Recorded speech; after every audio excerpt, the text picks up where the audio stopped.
పెళ్ళైనా పండగైనా వేడుక ఏదైనా పట్టుచీరల ప్రత్యేక వేదిక వారాహి సిల్క్స్. గుజరాత్లోని అహ్మదాబాద్ విమానాశ్రయం నుండి లండన్కి బయలుదేరిన air India Boeing 787 dream liner విమానం కొద్దిసేపటికే బీజే మెడికల్ కాలేజీ హాస్టల్ భవనంపై కుప్పకూలిపోయింది. ఈ సంఘటనపై యావత్ ప్రపంచం దిగ్భ్రాంతికి గురైంది. విమాన ప్రమాద దర్యాప్తు మొదలైంది. ఈ దర్యాప్తులో బ్లాక్ బాక్స్ కీలకం కానుంది. ఇది భారత్లో అతిపెద్ద విమాన ప్రమాదం. ఏకంగా 270 మందికి పైగా ప్రాణాలు కోల్పోయారు. అందుకే దీనిపై దర్యాప్తు సీరియస్గా చేస్తున్నారు. దాదాపు 9 కీలక సంస్థలు దర్యాప్తు చేస్తున్నాయి. అవసరమైతే రంగంలోకి అమెరికాకు చెందిన federal aviation administration, national transport safety board కూడా సిద్ధంగా ఉన్నట్టు తెలుస్తోంది. అసలు బ్లాక్ బాక్స్లో ఏముంది, దర్యాప్తులో ఏం తేలబోతోంది, పూర్తి వివరాలు ఈ స్టోరీలో చూద్దాం.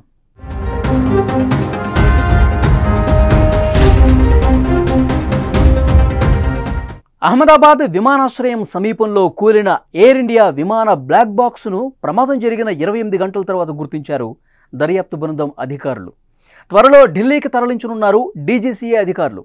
ఢిల్లీలో ఉన్న ల్యాబ్లో బ్లాక్ బాక్స్ డేటాను విశ్లేషించనున్నారు. చివరి నిమిషంలో ఏటీసీతో పైలట్లు ఏం మాట్లాడారు, ఎటువంటి పరిస్థితుల్లో విమాన ప్రమాదం జరిగింది అన్న అంశాలు వెలుగులోకి రానున్నాయి. దేశంలో బ్లాక్ బాక్స్కు సంబంధించిన ల్యాబ్ ఢిల్లీ ఉడాన్ భవన్లో ఉంది. ఇది దేశంలో ఒక్కటే కావటం గమనార్హం. గత ఏప్రిల్ 9వ తేదీన విమానయాన శాఖ మంత్రి రామ్మోహన్ నాయుడు ప్రారంభించారు.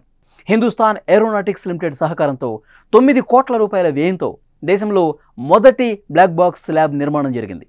ఈ ల్యాబ్ ప్రారంభమై తొలి బ్లాక్ బాక్స్ విశ్లేషణ ఎయిర్ ఇండియా AI-17 కానుంది. ఒక బ్లాక్ బాక్స్ డేటా 24 గంటల నుంచి 48 గంటల్లో విశ్లేషించబడుతుంది. విమానంలో ఉపయోగించే 2 ముఖ్యమైన ఎలక్ట్రానిక్ పరికరాల సమూహాన్నే బ్లాక్ బాక్స్ అంటారు. ఫ్లైట్ డేటా రికార్డర్ అంటే FDR, కాక్పిట్ వాయిస్ రికార్డర్ అంటే CVR.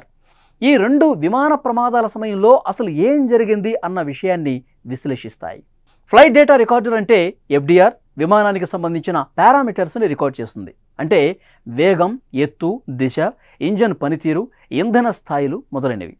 ఈ డేటా ప్రమాదం జరిగిన సమయంలో విమానం పనితీరును అర్థం చేసుకోవడానికి సహాయపడుతుంది. కాక్పిట్ వాయిస్ రికార్డర్ CVRతో పైలట్ల మధ్య సంభాషణలు, కాక్పిట్లోని ఇతర శబ్దాలు అంటే అలారంలు, రేడియో కమ్యూనికేషన్లు రికార్డ్ చేస్తుంది. పైలట్లు ఎలాంటి నిర్ణయాలు తీసుకుంటారు అన్న విషయం అర్థం చేసుకోవడానికి ఇది ఉపయోగపడుతుంది.